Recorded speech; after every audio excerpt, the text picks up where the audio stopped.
All right, so are you ready to explore something really fascinating? Today, we are going to dive deep into the connection between your physical health and spiritual well-being. Mm-hmm. We're looking at this article from the Spiritual Seek that basically says our bodies might be trying to tell us something through aches, pains, and even illnesses. Yeah, it's a perspective that's been around for centuries, Right. woven into different cultures and traditions. And I think what's interesting about this article is how it brings it into a modern context, encouraging us to really view our bodies as messengers with a language all their own. So are you saying it's not just about like taking a pill for a headache or putting cream on a rash? There might be a deeper meaning. Exactly. The article uses this term suffering, and I know that sounds a bit dramatic. Yeah. But think of it as any kind of unease, physical or mental, so that nagging back pain you have or feeling constantly fatigued, those might be your body's way of nudging you to pay attention. So like a subtle, hey, something's not quite right here. Yeah. But like, how do we figure out what our bodies are trying to tell us? Well, the article suggests that these discomforts can point to imbalances in our lives.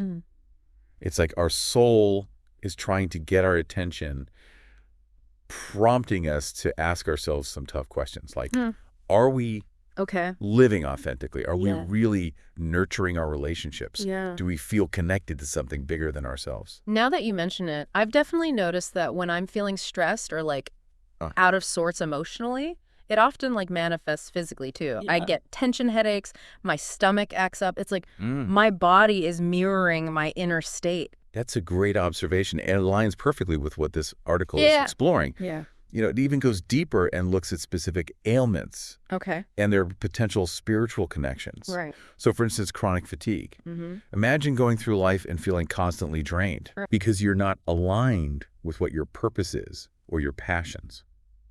So it's not just about needing another cup of coffee. It's about asking myself, am I truly engaged in what I'm doing? Does this light me up? Exactly. That's kind of a perspective shift. Yeah. What about other ailments? Let's talk about heart problems. The article suggests they might be linked to struggles with emotional openness, forgiveness, or giving and receiving love. It's like holding on to past hurts can literally weigh on your heart. That's a powerful image. But, heart health is also about diet, exercise, and genetics. How do those factors play in? It's not about dismissing those factors. It's about considering the energetic and emotional aspects as well. Like in traditional Chinese medicine, for example, the heart is seen as the home of the Shen, or spirit. So an imbalance in the heart can lead not only to physical symptoms like palpitations, but also to emotional disturbances like anxiety and insomnia. So it's a holistic view, acknowledging the interplay of the physical and emotional and spiritual. Exactly. I can see how that makes sense. What about something like digestive issues, though? Surely that's just about what we eat, right? Well, food choices definitely play a role, but the article takes it a step further. It draws a fascinating parallel between digestion and our ability to process life experiences. Interesting. So if you're constantly struggling with like IBS or acid reflux, it could be a sign that you're having difficulty digesting emotions like fear, anger, or guilt. Now that you mention it, I've definitely noticed how stress can tie my stomach in knots. It's like my gut has a mind of its own. But are you saying there's a deeper meaning to that? Think of it this way. If you have trouble processing difficult emotions, it's like not chewing your food properly.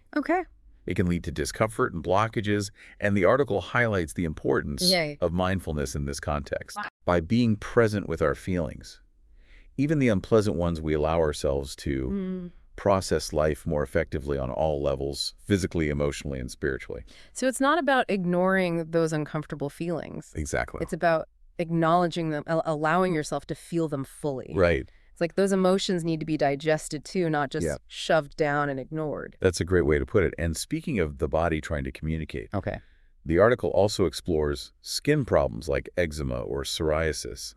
And it suggests that these might be linked to feeling vulnerable, exposed, or having difficulty setting boundaries. Interesting. It's almost like your body is trying to create a barrier when you can't. So if I'm constantly breaking out in hives, it might be time to ask myself, Where am I feeling overexposed or lacking boundary? That's a pretty radical way to think about skin problems. It is, and it goes back to this idea that our bodies are constantly trying to communicate with us, Yeah. often in subtle ways. Yeah. But what happens when we ignore these signals? Okay, now this is where it gets really interesting for me. Yeah. What happens when we don't pay attention to those whispers from our bodies? Well, the article suggests that neglecting our spiritual needs can create kind of a ripple effect, impacting our physical and emotional health in pretty significant ways. Okay. It can lead to a whole cascade of problems, starting with stress overload. Stress overload.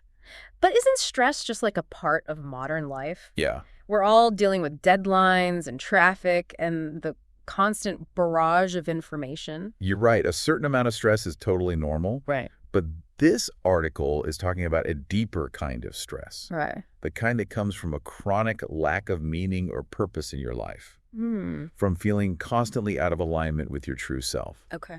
And that kind of stress can really wreak havoc on the body. So we're talking about more than just the everyday hustle and bustle. Yeah. It's more like an existential stress, Right. a feeling of, is this all there is? Exactly. Yeah, they can definitely relate to that. But how does that actually, Right. translate into physical ailments? Well, think about it this way. When you're constantly dealing with Right. that sense of emptiness or lack of fulfillment, Right. your stress response system is basically on high alert, even when there's no real immediate threat. Interesting.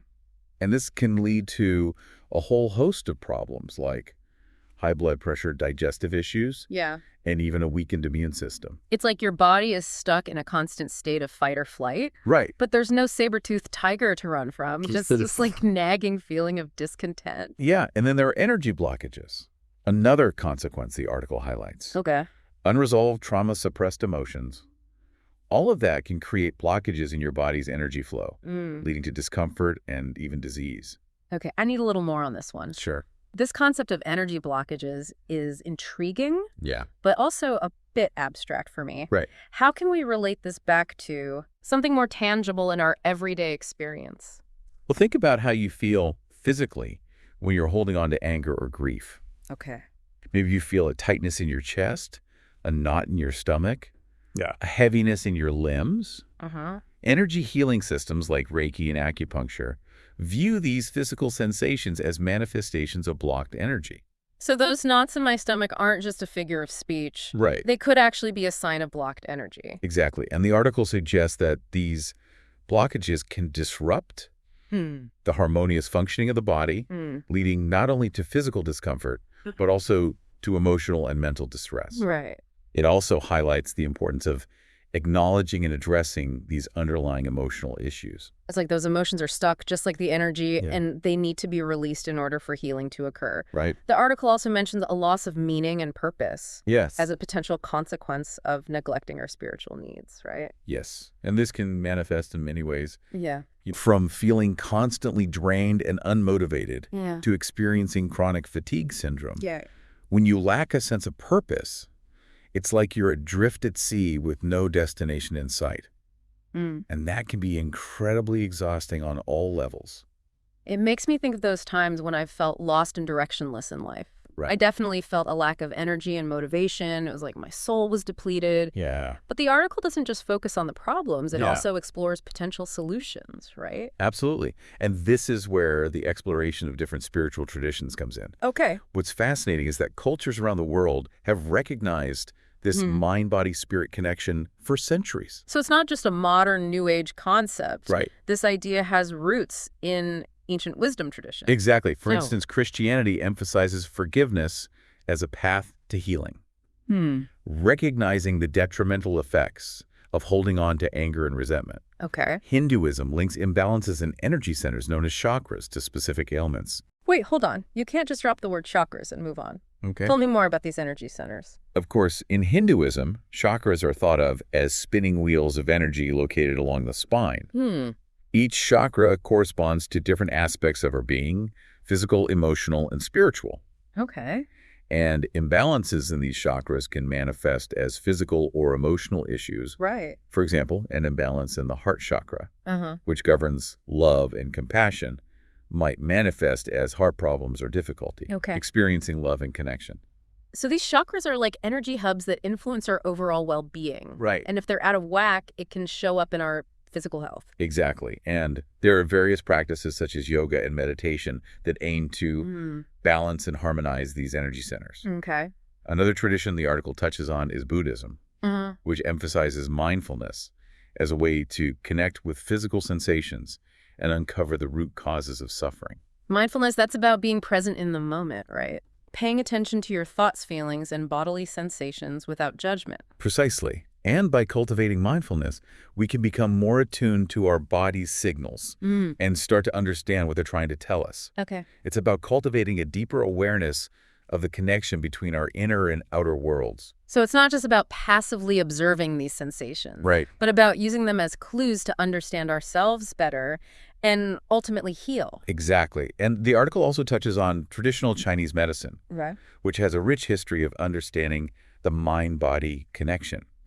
It views emotions like anger, grief, and fear as having a direct impact on organ health. Okay. For example, suppressed anger is often linked to liver problems. This is all so incredibly fascinating. It seems like there's a common thread running through all of these traditions. This idea that our inner world, our spiritual well-being, is inextricably linked to our physical health. Precisely. And this is where the article's message starts to resonate on a personal level. It's not just about ancient wisdom. Right. It's about how you can apply these insights to your own life. Okay, let's get practical. What can someone actually do Yeah. to start addressing these potential imbalances? Is there a step-by-step guide to spiritual well-being? There's no one-size-fits-all approach. Right. But the article encourages exploration and self-discovery. Practices like journaling, meditation, spending time in nature, and exploring different spiritual traditions can all be incredibly helpful. So it's about experimenting and finding what resonates with you personally. Exactly. It's about becoming more aware of those subtle signals. Right. Those whispers from your body and soul that we often ignore or misinterpret in the busyness of daily life. It's about making time for introspection and self-care, not just in the physical sense, but in nurturing your emotional and spiritual well-being as well. It sounds like it's about cultivating a deeper relationship with yourself, learning to listen to your inner wisdom and honoring your needs on all levels. But what about those who might be a bit skeptical about all of this? Some people might find these ideas a bit woo-woo or far-fetched. Yeah. What would you say to those skeptics? Well, I think it's understandable that some people, might be hesitant to embrace these ideas. We're so conditioned to view health through a purely physical lens. But, even if someone isn't ready to buy into the whole concept of chakras or energy fields, I feel like, can't we all relate to the basic idea that our mental and emotional states affect our physical well-being? Absolutely. We've all experienced how stress can manifest physically, headaches, stomachs, insomnia. And conversely, we've all felt that sense of calm and well-being that comes from things like spending time in nature or engaging in activities we love. So it's not about labeling those experiences as spiritual or woo-woo. It's about acknowledging the undeniable connection between our inner and outer worlds. Right. It's like acknowledging that we're not just physical machines that need to be fixed when something breaks down. Yeah. There's a whole other dimension to our health that often gets overlooked. Exactly. And, this deep dive has been about bringing that dimension to light. Yeah. Encouraging you to tune in to those subtle signals your body might be sending. It's been an incredible journey exploring these ancient concepts and how they relate to our modern lives. Yeah. This article really has me rethinking my whole approach to health and well-being. And remember, this is just the tip of the iceberg. Right. There's a whole world of knowledge and practices out there waiting to be discovered. Okay. The key takeaway here is to approach your well-being holistically, nourish your body, but also nourish your mind and spirit. This deep dive has given me so much to think about. Yeah. That question the article poses, if your body could talk, what would it be trying to tell you? Right. That's going to stick with me for a while. It's a powerful prompt for self-reflection. Yeah. Take some time to really listen to your body's whispers, What aches, pains, or patterns keep recurring? What messages might they be conveying? This has been a truly eye-opening exploration of the mind-body-spirit connection. It has. I encourage you to continue this journey of self-discovery, explore those practices that resonate with you.